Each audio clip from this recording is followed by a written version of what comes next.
सुश्रद्धा मम ते मते स्मृतिरपि त्वयि अर्चनं चापि ते हस्तावञ्जलये कथाश्रुतिरतः कर्णोक्षिसम्प्रेक्षते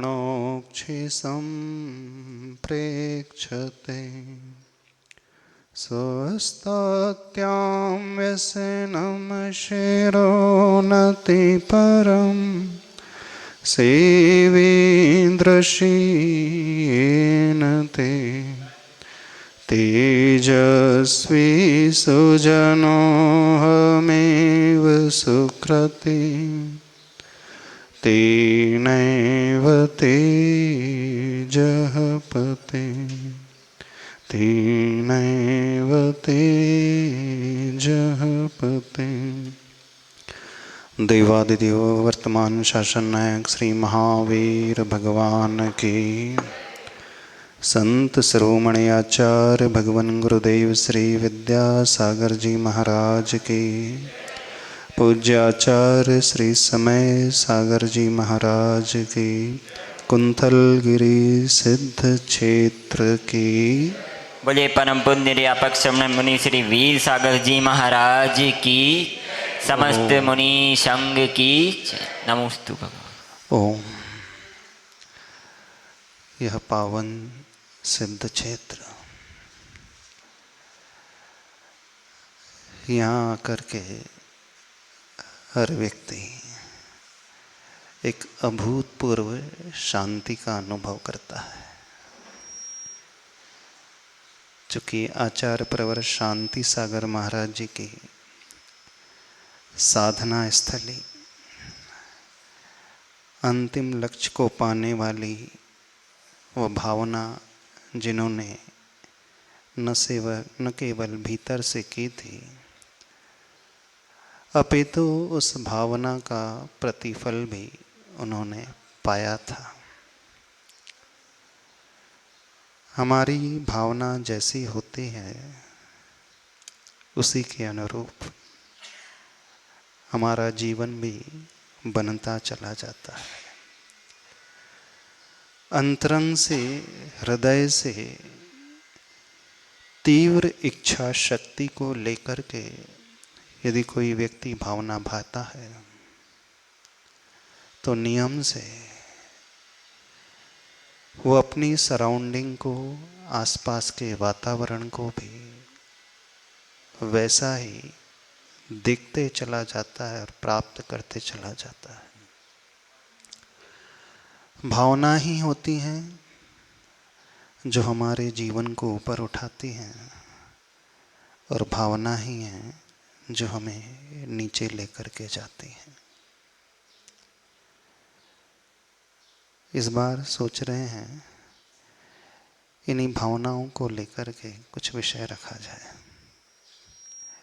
इमोशंस जो सबसे महत्वपूर्ण होते हैं। इमोशंस व्यक्ति को अंतरंग से बहुत मजबूत बना देते हैं। जो व्यक्ति अपने इमोशंस को मैनेज करना जान लेता है, वह व्यक्ति हर परिस्थिति, हर हाल में बड़ा बैलेंस बना करके जीवन जीने वाला होता है। और जो अपने इमोशंस को, अपने भावों को, अपनी भावनाओं को नहीं संभाल पाता है, वह व्यक्ति इन बहावों में बहता चला जाता है। प्राय आज का हर इंसान वह इमोशंस में बहता चला जा रहा है, जिसे उन इमोशंस को अपने अनुसार प्रॉपरली मैनेज करना चाहिए था। उसका कंट्रोल उस पर रहता ही नहीं। छोटे छोटे से निमित्त को पाकर, छोटी छोटी घटनाओं को पाकर वो अपना कंट्रोल खो बैठता है, तनाव से घिर जाता है, मानसिक रूप से त्रस्त हो जाता है, चिंता उसे सताने लगती है। भयभीत वो होने लगता है। कितनी विचित्र बात है, हम सारी दुनिया को मैनेज कर लेते हैं। कुछ लोग हैं समाज को मैनेज कर लेते हैं, बहुत सारे लोग अपने घर को भी मैनेज कर लेते हैं, अपने शॉप को, अपनी फैक्ट्री को भी मैनेज कर लेते हैं, लेकिन अपने इमोशंस को वो मैनेज नहीं कर पाते। कर पाते? आप लोगों में से कितने लोग हैं ऐसे हैं जो अपने इमोशंस को व्यवस्थित बना लेते हो? जैसा आप सोचते हो उसी के अनुरूप आपके इमोशंस होने लगते हैं। ऐसा होता है? नहीं होता। आज स्थिति यह है, हर एक व्यक्ति आपके इमोशंस को उतार चढ़ाव दे सकता है, दे देता है ना? तो हम कुछ ऐसा करना सीखे अपने जीवन में, अंतरंग से उन भावनाओं को भाना सीखे। ज्ञान और भावना में बहुत अंतर होता है। ज्ञान हमारे बुद्धि का विषय बनता है, लेकिन भावना हमारे हृदय का विषय बनती है। जो विचार उत्पन्न होते हैं, जिसे हम पुस्तक पढ़ कर के जान लेते हैं, दूसरों से सुनकर के समझ लेते हैं, वो समझना, वो ज्ञान प्राप्त करना, वो विचार करना बड़ा आसान होता है। होता है ना? आप सबको पता है ना कि गलत कार्य नहीं करना चाहिए? पता है? आप सबको पता है पाप नहीं करना चाहिए? पता है? आप सबको पता है क्रोध नहीं करना चाहिए? सब जानते हैं। झूठ नहीं बोलना चाहिए? सब जानते हैं। डरना नहीं चाहिए? सबको पता है, सब जानते हैं। लेकिन जो जो आप सारी बातें जानते हैं, उसे कितना इम्प्लीमेंट कर पाते हैं, अपने जीवन में उतार पाते हैं? उतार पाते हो? क्यों नहीं उतार पाते? जो आपकी बुद्धि का विषय है, विचारों में आ रहा है, दिमाग में आ रहा है, ऐसा नहीं कि आपने सिर्फ पहली बार इसे सुना है। बचपन से आप सुनते आ रहे हैं, पढ़ते आ रहे हैं, और तो और सुनाते भी आ रहे हैं। हर माँ अपने बच्चों को समझाती है ना, बेटा गलत कार्य नहीं करना चाहिए, अच्छे मैनर्स रखना चाहिए, अच्छे से बोलना चाहिए, पाप नहीं करना चाहिए, झूठ नहीं कहना चाहिए, क्रोध नहीं करना चाहिए।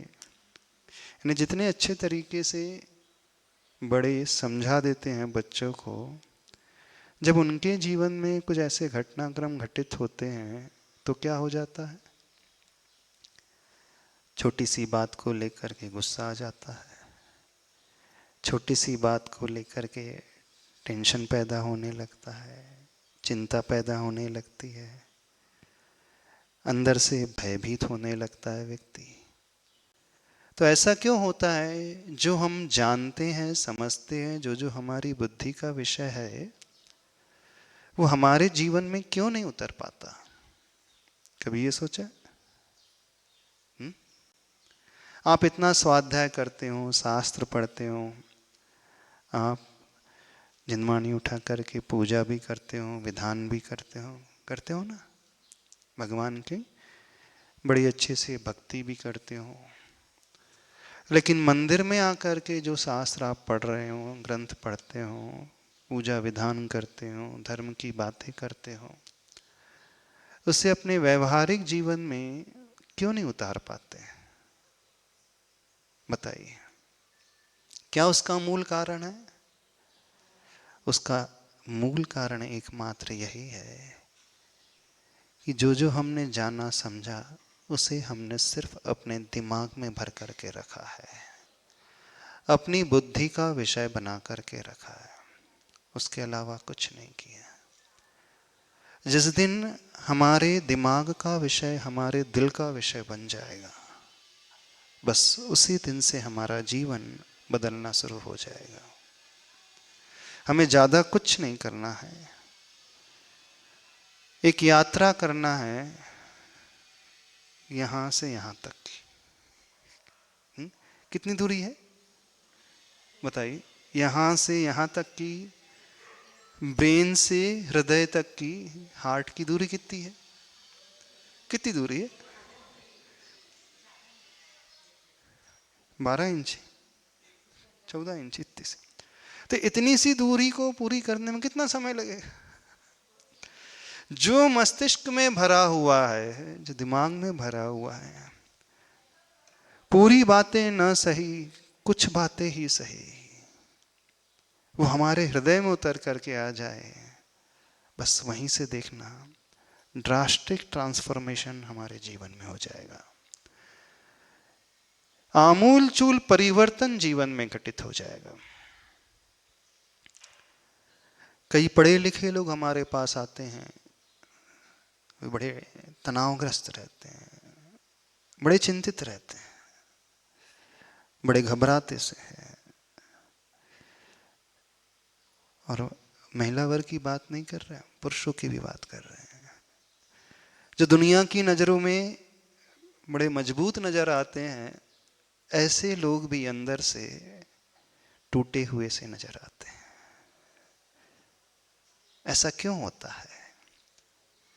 सिर्फ इसलिए होता है कि उन्होंने अपने ज्ञान के विषय को भावना का विषय नहीं बनाया। ज्ञान और भावना में, या यूं कहे विचार और भावना में सिर्फ इतना सा अंतर है, विचार हमारे सिर्फ मस्तिष्क तक सीमित रहते हैं, लेकिन भावना हमारे अंतरंग तक समाहित हो जाती है, हमारे हृदय को भरने वाली होती है। हमारा जीवन सुंदर बनता है हमारे हृदय से। मस्तिष्क में जो भी आता है वह हम कैलकुलेशन करते हैं, गुणा भाग करते हैं, तर्क करते हैं, चिंतन मंथन करते हैं, विचार विमर्श करते रहते हैं। वहां पर हम बनिया बन जाते हैं, प्रॉफिट लॉस की हम बातें करने लगते हैं, कितना आएगा, कितना खोना पड़ेगा, कितनी कमाई, कितना नुकसान। लेकिन जब हम हृदय की बात करते हैं तो वहां अनुभव की बात आ जाती है, वहां परिणामों की बात आ जाती है। तो अपने परिणामों को हम संभालना सीखें। जीवन में हम अपने इमोशंस को सही तरीके से बैलेंस बनाना सीखें। जो अपने इमोशन को बैलेंस बनाना सीख लेता है, ऐसा व्यक्ति कहीं पर भी रहे, किसी के साथ भी रहे, किसी भी परिस्थिति में रहे, जो उसे ऐसा लगता है, प्रतीत होता है कि बहुत प्रतिकूलता है चारों तरफ, ऐसी परिस्थिति में भी बड़ा सजग रहेगा, घबराएगा नहीं, टूटेगा नहीं, अपने आप को वह संभालने वाला रहेगा। तो हम अपने बुद्धि के विषय को तो बहुत संभाल लेते हैं, बहुत कुछ याद कर लेते हैं, बहुत कुछ समझ लेते हैं, लेकिन हृदय के विषय को नहीं संभाल पाते हैं। और इसी कारण व्यक्ति हमेशा संकल्प विकल्पों में उलझा हुआ रहता है। दो ही ऐसी चीजें हैं जिससे हर व्यक्ति परेशान है। जानते हो क्या है? हमारे संसार का कारण, हमारे दुख का कारण, हमारे विकल्पों का कारण, हमारी चिंता का कारण।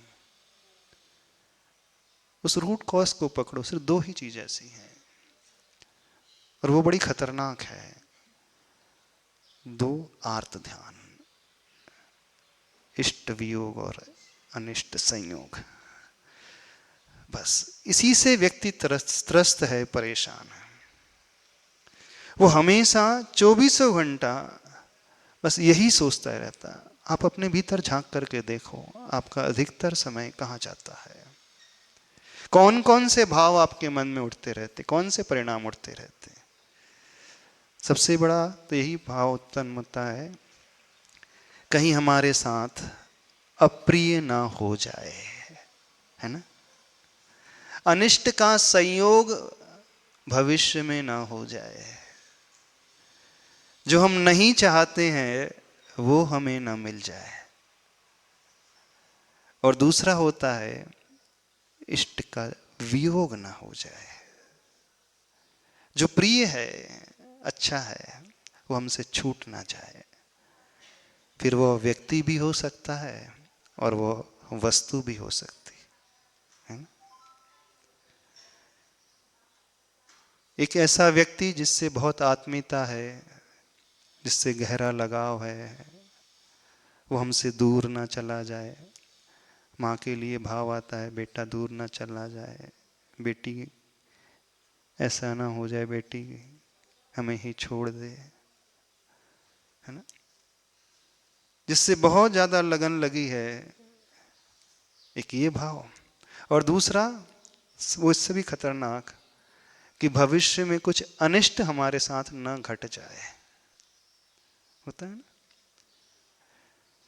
तो सबसे ज्यादा व्यक्ति आज दुखी है इस वर्तमान समय में, सबसे अधिक दुखी है अनिष्ट संयोगज आर्त ध्यान से।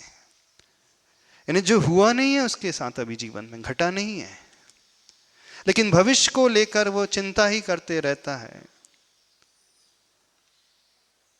अभी दूसरों की बात नहीं कर रहे, स्वयं की बात कर रहे हैं। स्वयं से अर्थ अपने ही शरीर से। अभी तो शरीर अच्छा है, कहीं कोई कल बीमारी ना हो जाए। हाँ, यदि बीमारी हो गई तो फिर हम कैसे सहन करेंगे, कैसा होगा। यानी जो अभी बीमारी है नहीं, भविष्य में हो सकती है, 10 साल बाद हो सकती है, लेकिन उसका भाव अभी से पैदा होना शुरू हो गया। तो जो बीमारी होने के पश्चात, रोग होने के पश्चात वेदना उत्पन्न होने वाली 10 साल बाद थी, पीड़ा 10 साल बाद पैदा होने वाली थी, लेकिन उस विचार को हमने अभी से अपने मस्तिष्क में और अपने हृदय में लाना शुरू कर दिया, तो उस दुख को जो 10 वर्ष बाद मिलने वाला था, आज से ही भोगना शुरू कर दिया। नहीं कर दिया? हो जाता है। और हर व्यक्ति इससे परेशान है। किसकी चिंता लगी रहती? बीमारी ना हो जाए। अभी तो शरीर बढ़िया है, अभी कोई परेशानी नहीं है, लेकिन भविष्य में कुछ ऐसा वैसा रोग न लग जाए। बोले क्यों? उस व्यक्ति को हो गया 40 साल की उम्र में अटैक आ गया, वो चला गया। हाँ, ब्रेन स्ट्रोक हो गया, पैरालिसिस हो गया, उसे ऐसी परेशानी हो गई, उसे हो गई, अब हमारे लिए ना हो जाए। अब आप ये भूल जाते हो उसका शरीर भिन्न है, उसकी सराउंडिंग भिन्न है, उसका द्रव्य, उसका क्षेत्र, उसका काल, उसका भाव भिन्न है, और आपका द्रव्य क्षेत्र, आपका काल भाव आदि सब भिन्न है। फिर भी आपने अपने आप को उस जगह रख दिया। सबसे ज्यादा व्यक्ति पीड़ित रहता है अनिष्ट संयोगज आर्त ध्यान, जो अभी हुआ नहीं, संयोग हुआ नहीं अनिष्ट का। एक तो वो बात है कि अनिष्ट का संयोग हो जाए, कोई ऐसा व्यक्ति हमारे लिए मिल जाए जीवन में, उससे संबंध हो जाए जिसका नेचर अच्छा नहीं है, वहां तो समझा जा सकता है कि हो ही गया, अब तो परिस्थिति वैसी निर्मित हो गई है। लेकिन हम उसकी बात कर रहे हैं, एक ऐसी चिंता की बात कर रहे हैं जो अभी पैदा हुई नहीं है परिस्थिति, लेकिन हमने चला करके उस परिस्थिति को आज ही अपने हृदय में पैदा कर ली, और उस दुख को आज से ही वेदन करना, भोगना शुरू कर दिया। और दूसरा है इष्ट का वियोग। तो इन दो आर्त ध्यानों से हर व्यक्ति यहां पर परेशान है। तो ऐसी परिस्थिति से ऊपर उठने के लिए हमें क्या करना चाहिए? तो हमें कुछ ऐसी भावना भाना शुरू करना चाहिए जो अंतरंग से हमें इतना मजबूत बना दे कि हर परिस्थिति का सामना करने के लिए हम तैयार हो उठें, तैयार हो जाएं। इसलिए कहा जाता है भावना भवनाशिनी, भावना भववर्धिनी। भावना ही भवनाशिनी भी होती हैं और भावना ही भववर्धिनी भी हो जाती है। संसार का नाश करने वाली भी भावना है और संसार को बढ़ाने वाली भी भावना है ना। आपने कौन सी भावना का आलम्बन लिया है अभी अपने जीवन में? कौन सी भावना है? संसार को बढ़ाने वाली, नाश करने वाली का नहीं लिया है। संसार को नाश करने का अभिप्राय दुखों को नाश करना। भव का नाश करने का अर्थ है जो हमारे जीवन में कष्ट हैं, परेशानियां हैं, दुख हैं, उसे नाश करना, उसे समाप्त करना। क्योंकि हर व्यक्ति यहाँ परेशान है, चिंतित है, तो वो भववर्धिनी भावना को ही भा रहा है और कोई भावना को नहीं भा रहा। दुखों को बढ़ाने वाली भावना को ही भा रहा है और वो भावना भाने वाला वो स्वयं है, कोई और नहीं है हमारे जीवन में। कोई हमें प्रेरित नहीं करता, कोई हमसे कहता भी नहीं है, लेकिन हम हैं क्यों नहीं भावना को भाते चले जाते हैं। तो कौन सी है भववर्धनी भावना जानते हो? ये आर्त ध्यान वाली भावना सबसे बड़ी भावना है। इष्ट वियोगज और अनिष्ट संयोगज आर्त ध्यान। मेरे प्रिय का वियोग न हो जाए और जो अप्रिय है उसका संयोग जीवन में न हो जाए।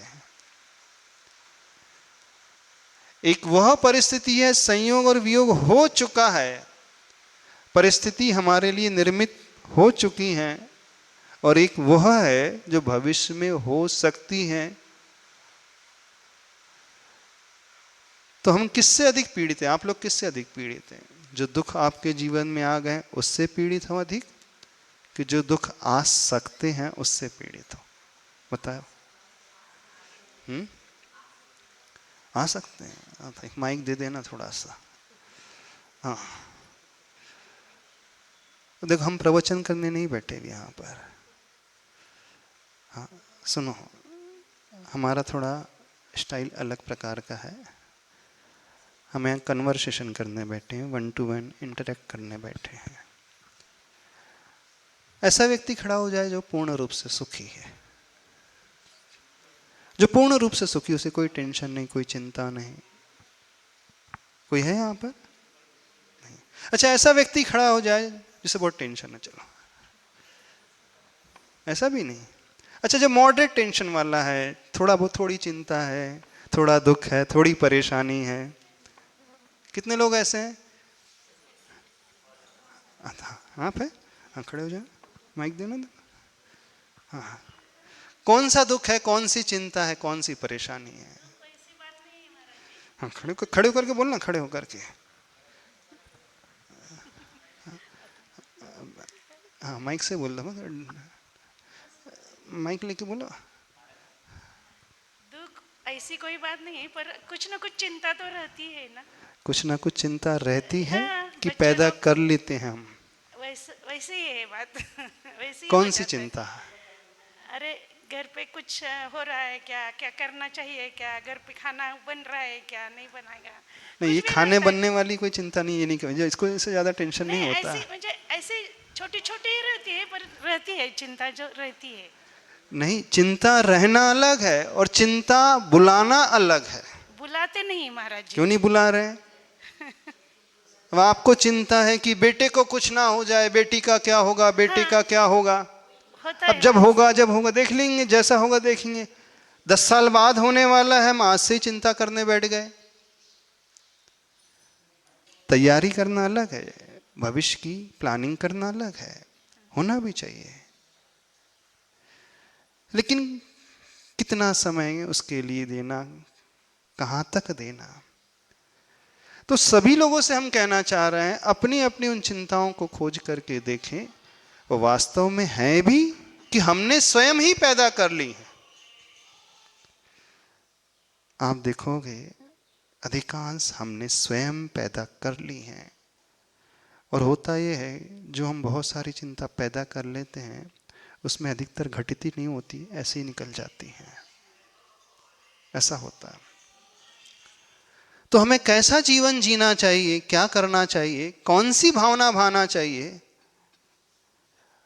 उस विषय को लेकर के कुछ कहना है। आने वाले समय में इन भावना का ही अपन वर्णन समझेंगे, सुनने की कोशिश करेंगे। जैन शास्त्रों में बहुत सारी भावनाओं का, बहुत प्रकार की भावनाओं का वर्णन आता है ना। 12 भावना का वर्णन आता है, 16 कारण भावना का वर्णन आता है, और मेरी भावना का वर्णन आता है, वैराग्य भावना का वर्णन आता है, समाधि भावना का वर्णन आता है, एक एक व्रत की 5-5 भावना का वर्णन आता है, मैत्री, प्रमोद, कारुण्य, माध्यस्थ 4 भावना का वर्णन आता है। देखो कितनी सारी भावनाओं का जिक्र किया है आचार्य प्रवर ने। और जिन लोगों का भी कल्याण हुआ है, जो भी ऊपर उठे हैं, इन्हीं भावनाओं के बल पर उठे हैं। जो भी भगवान बने, तीर्थंकर बने हैं, भावनाओं के भाग करके ही बने हैं।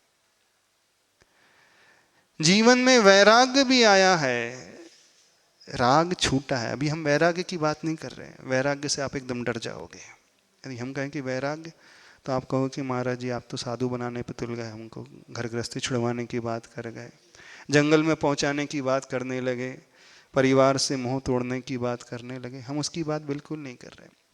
वैराग्य से अर्थ है उस राग को जीतना जिस राग से आप दुखी हैं, उसकी हम बात करना चाहते हैं। तो वो राग को छोड़ने का भी उपाय ऐसी भावनाओं को भाने से ही होता है। फिर 12 भावना भी हमें वहीं लेकर के जाती हैं और कहीं लेकर के नहीं जाती। 16 कारण भावनाएं भी वहीं ऊपर उठाने वाली हैं। हर भावना हमें जागृत करने वाली है। भावनाओं में क्या किया जाता है, भावना और ज्ञान में क्या अंतर है, हम उस विषय को आपके सामने रख रहे थे। ज्ञान सिर्फ हमारे बुद्धि का विषय बनता है, लेकिन भावना हृदय का विषय बन जाती है। और जो हृदय का विषय बन जाती है, वो आत्मसात होने लगती है। क्या अर्थ है इसका? वो हमारे अनुभव में आने लगती है, वो हमें प्रभावित करने लगती है, वो हमारे जीवन को उस अनुरूप बनाने लगती है। फिर हम जैसा सोचते हैं, फिर जीवन हमारा वैसा बनने लगता है। फिर हमारा कंट्रोल हमारे हाथ पे रहता है, हमारे इमोशंस भी हमारे हाथ में रहेंगे, दूसरों के हाथ में, परिस्थितियों के हाथ में, व्यक्तियों के हाथ में, उस द्रव्य क्षेत्र काल के हाथ में नहीं रहेंगे। सब कुछ हमारे ही हाथ में हो जाएंगे। तो इस विषय को समझना है। तो भावना की जो परिभाषा आती है, मुहुर्मुहुर् चिंतनम इति अनुप्रेक्षा। बार बार जो चिंतन किया जाता है उसे अनुप्रेक्षा अथवा उसे भावना कहा जाता है। ज्ञान में वो सिर्फ एक बार आता है। जैसे आपने सबने पढ़ लिया, 5 पाप नहीं करना चाहिए, पाप करने से व्यक्ति नरक जाता है। यह आपके सिर्फ ज्ञान का विषय, बुद्धि का विषय बना है। अभी वो आपके भावना का विषय नहीं बना है। जिसके भावना का विषय बन जाएगा वो ज्ञान, वह व्यक्ति फिर उस रूप परिणत हो जाएगा। वो अपने आप छोड़ देगा, उस पाप को छोड़ देगा। जैसे चेन स्मोकर होता है, उसे पता है सिगरेट स्मोकिंग कॉजेस कैंसर, है ना। सिगरेट पीना कैंसर का कारण होता है। हर स्मोकर जानता है। कौन नहीं जानता? सिगरेट के पैकेट में ही लिखा होता है। लेकिन जानते हुए भी वो सिगरेट पीता चला जाता है, उसे छोड़ता ही नहीं। ऐसा ही सबके साथ है।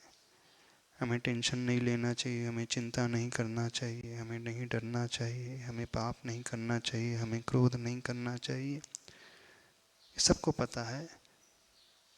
बस उस स्मोकर की भांति हो गए हैं सभी लोग, जिसे पता अकेले है। तो जो हमने जाना उसे हमने हृदय में भी गहरा नहीं उतारा। तो हृदय में कैसे गहरा उतरता है?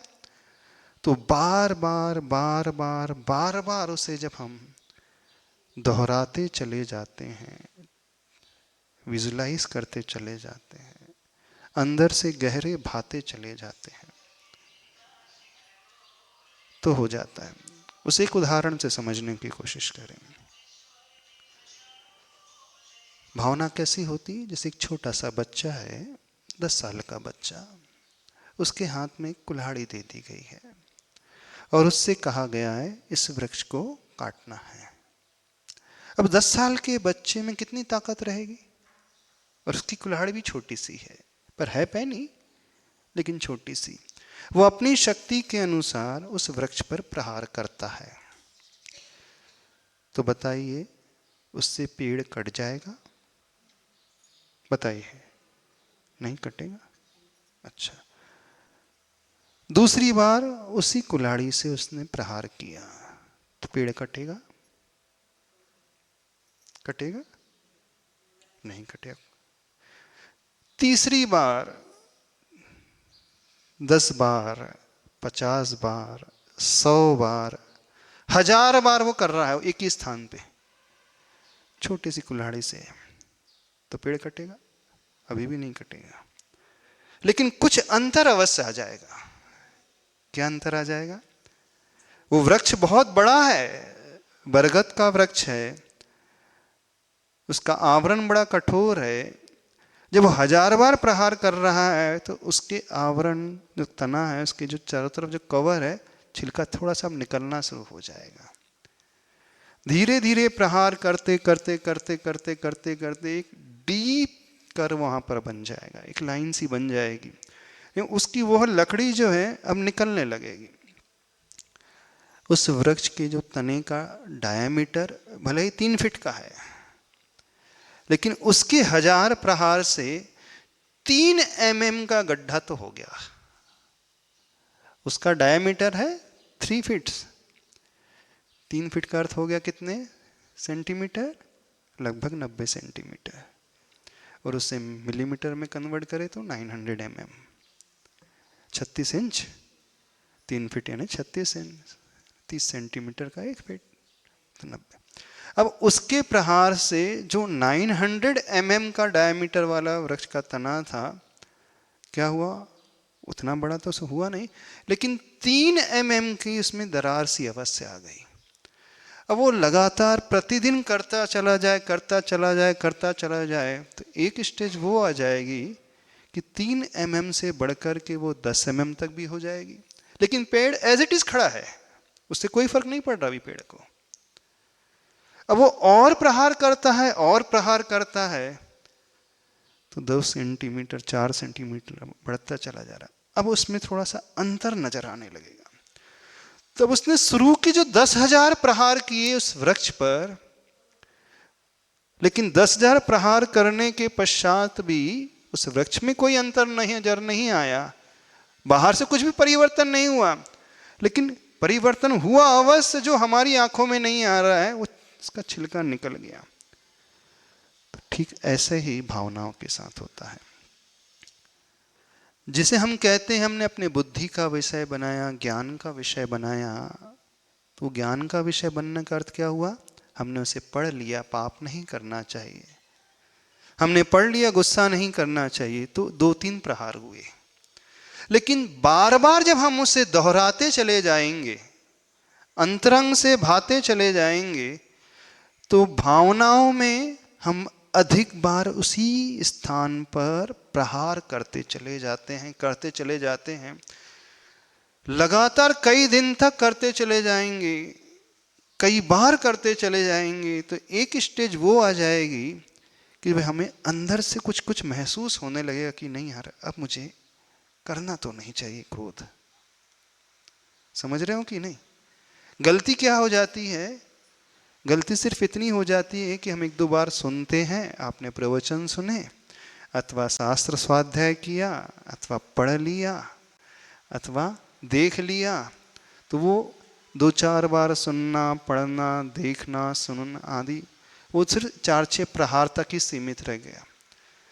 फिर हमें ऐसा लगता है कि प्रवचन का भी कोई फर्क नहीं पड़ रहा है, शास्त्र स्वाध्याय का भी फर्क नहीं पड़ रहा है, देखने का भी कोई फर्क नहीं पड़ रहा है। फर्क तो पड़ता है, लेकिन जो उसमें ड्रास्टिक चेंज एकदम से नजर नहीं आएगा। वो कब नजर आएगा? जब लगातार उस वृक्ष के ऊपर वो प्रहार चलते रहेंगे, चलते रहेंगे।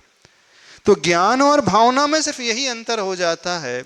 ज्ञान में हम 2-4 बार पढ़ करके सुन करके छोड़ देते हैं, लेकिन भावनाओं में हमें उसे 2-4 बार नहीं, 2-4 10,000 बार भी नहीं, लाखों बार तक उसे लाने की कोशिश करते हैं। जब वो लाखों बार तक पहुंच जाएगा तो थोड़ा सा उस वृक्ष में भी अब अंतर आ जाएगा, और फिर थोड़ा सा हमारे स्वभाव में भी अंतर आ जाएगा। हमारा नेचर भी, हमारा जीवन भी उस कठोर वृक्ष की भांति है, उस कठोर तने की भांति है, क्योंकि सबके संस्कार 50-40 वर्षों के हैं। किसी के 30 वर्ष के हैं, किसी के 40, 50, 60 के हैं। जिसकी जितनी उम्र है उतने वर्षों के उसके संस्कार हो चुके हैं। अब हम ये सोच रहे हैं कि एक बार हमने पढ़ा सुना तो तुरंत हमें मेरे भीतर परिवर्तन आ जाए। नहीं, नहीं हो सकता, संभव ही नहीं है। यदि हम अपने भीतर परिवर्तन लाना चाहते हैं तो आचार्य भगवान कहते हैं अब हमें आवश्यक हो गया अपने जीवन में उन भावनाओं को भाना चाहिए। अर्थात फिर आचार्य भगवान लिखते हैं मुहुर मुहुर चिंतनम, ये बार बार उस कार्य को चिंतन करो, बार बार उसके बारे में सोचो। अभी यहां किया कुछ नहीं जा रहा है। जैसे हम 12 भावना की बात करें, अनित्य आदि भावना की बात करें, पढ़ा है आपने राजा राणा छत्रपति आदि अन्य भावना को पढ़ लिया, उसके अनुरूप आप जीवन नहीं बना पा रहे, अभी सिर्फ पढ़ रहे हैं। पढ़ करके आप छोड़ देते हैं, उसे चिंतन का विषय नहीं बनाते हैं। उस बालक की भांति 1-2 प्रहार किया और चला गया, बोले कुछ होता नहीं, मेरे पास तो इतनी शक्ति है ही नहीं, न मेरा ऐसा शरीर है, न मेरी इतनी उम्र है, न ही मैं जिस कुल्हाड़ी से इसे काटना चाह रहा हूं वो इतनी शार्प है। भले ही वो छोटा है, भले ही हर व्यक्ति छोटा है, पर उसी कार्य को वो लगातार करता चला जाए तो एक दिन वो आ जाएगा कि वह अपने इमोशंस को पूर्णतया मैनेज करने वाला हो जाएगा। इसलिए सबसे अधिक महत्व यदि किसी को दिया जाता है तो भावना को दिया जाता है। हमारा कल्याण यदि होगा तो भावना से ही होगा। ऐसा नहीं कि आप भावना नहीं भाते हैं, हर व्यक्ति यहां भावना भाता है। भाता है ना? कौन सी भावना भाते? पापों की भावना भाते। भाते हो कि नहीं? नेगेटिविटी की भावना भाते हैं। आप दिन भर में कितने बार अशुभ का चिंतन करते हैं बताइए? कितने बार पाप का चिंतन करते हैं? कितने बार इष्ट वियोग और अनिष्ट संयोग का चिंतन करते हैं? और उसकी तुलना में कितने बार शुभ का चिंतन होता है, कितने बार पुण्य का चिंतन होता है, उसकी भावना होती है। थोड़ा सा तुलनात्मक अध्ययन करो तो 99.99% हर व्यक्ति अशुभ का ही चिंतन करता है। अब जो आप चिंतन करते चले जा रहे हो तो उस भावना का संस्कार आप पर पड़ता चला जा रहा है बस, और उसी का फल फिर आपके जीवन में नजर आने लगता है। तो भावना से रहित कोई भी नहीं होता है। यानी बार बार जिस ओर हमारा मन जाने लगे, बार बार जिसको हम सोचने लगे, तो समझना वो भावना ही है। तो भावना अच्छी भी होती है और भावना बुरी भी होती है। तो बुरी भावना है पाप की भावना, बुरी भावना है आर्त ध्यान की भावना, बुरी भावना है रौद्र ध्यान की भावना, और अच्छी भावना है धर्म ध्यान की भावना। अब वही धर्म ध्यान की भावना में फिर अच्छी भावना में कई कैटेगरी आ जाती है। तो जो व्यक्ति इन अच्छी भावना को भाने वाला हो जाता है, उसका फिर रिजल्ट उस पर यह आता है कि हर प्रतिकूल परिस्थिति का वह आसानी से सामना कर सकता है और करता चला जाता है। पहले इस विषय को समझने की कोशिश करो, पहले स्वयं को अवेयर करने की कोशिश करो, स्वयं को समझ लो, स्वयं को जानने की कोशिश करो, स्वयं का अध्ययन करो कि हमारा पूरा दिन कौन सी भावना में जाता है। पहले उसे पकड़ो आप, क्योंकि जब तक ये जागृति हमारे भीतर नहीं आएगी, हम अशुभ को शुभ में कन्वर्ट कर ही नहीं सकते, बिल्कुल नहीं बदल सकते। पहले ये अध्ययन तो करो कि हम सोच क्या रहे हैं, दिन भर में हमारा विचार किस ओर अधिक जाता है। तो अपने इमोशंस को पहले समझने की कोशिश करो कि मेरे हृदय में कौन से भाव उत्पन्न होते हैं अधिकतर। तो पहली स्टेप होती है अवेयरनेस से, जागृति से, इस समझ को पैदा करने से कि हमारे भीतर क्या अधिकतर चलते रहता है। आप पूजा पढ़ते हो, उसमें एक पंक्ति आती है, बिन जाननते दोष गुणन को कैसे तजिए गहिए, है ना। दोष है, ये गुण है, जब तक हम जानेंगे नहीं, समझेंगे नहीं, तो कैसे हम उन दोषों को छोड़ेंगे और गुणों को अपनाएंगे। तो पहले हमें अपने स्वभाव को जानना होगा कि हमारे अंदर कौन सी भावना पैदा होते रहती है। हर व्यक्ति यहां भावना भाने वाला है, बार बार चिंतन करने वाला है, लेकिन वह बार बार जो है गलत का ही चिंतन करता है। तो आप उसे पकड़ो, मैं क्या सोच रहा हूं, क्या मेरे मस्तिष्क में चल रहा है। और यह भी नियम है, इफेक्ट यह है कि हर व्यक्ति 24 घंटा अच्छी भावना नहीं कर पाता है, क्योंकि संस्कार सबके ऐसे ही हैं। नीचे बहने में कोई मेहनत नहीं लगती, नीचे गिरने में कोई मेहनत नहीं लगती, ऊपर उठने में बहुत परिश्रम लगता है। ऊपर से छत से नीचे आने में ज़्यादा थोड़ी परिश्रम लगता है, लेकिन नीचे से ऊपर जाना हो तो बहुत परिश्रम लगता है। गुरुत्वाकर्षण बल के अगेंस्ट जाना पड़ता है, ग्रेविटेशनल फोर्स के अगेंस्ट अपने ही शरीर को उठाना पड़ता है। दूसरे को तो छोड़ दे, दूसरे भार की हम बात नहीं कर रहे, क्योंकि ये प्रकृति है, नेचर है कि जो वस्तु भारी होती है स्वभाव से ही नीचे आती है। तो नीचे आने के लिए किसी को कोई प्रेशर नहीं देना पड़ता है, कोई मोटर का उपयोग नहीं करना पड़ता है। पानी को ऊपर से नीचे लाने के लिए कोई मोटर लगती है? नहीं लगती ना। हाँ, बोरिंग से ऊपर पहुंचाना है, ओवरहेड टैंक में पहुंचाना है तो सबमर्सिबल पंप लगेगा। तो ऐसे ही संस्कार अनादिकाल के ऐसे हैं सबके कि वह स्वतः ही स्वभावतः ही नीचे की ओर, अशुभ की ओर चिंतन करते चले जाता है। उन भावनाओं को, अशुभ भावना को भाने वाला होता ही। तो हमें क्या करना है, पहले हम ये पकड़ना सीखे कि हम कौन सी भावना को भा रहे हैं।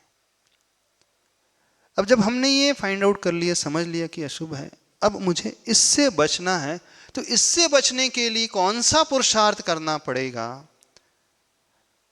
इसका चिंतन, फिर शुभ भावना को अपनाने के लिए। तो शुभ भावना, या यूं कहें जो हमारे विकल्पों को शांत कर दे, हमारे राग को कम कर दे, हमारे भय और चिंता को घटा दे, हमारे टेंशन को एकदम अलग कर दे।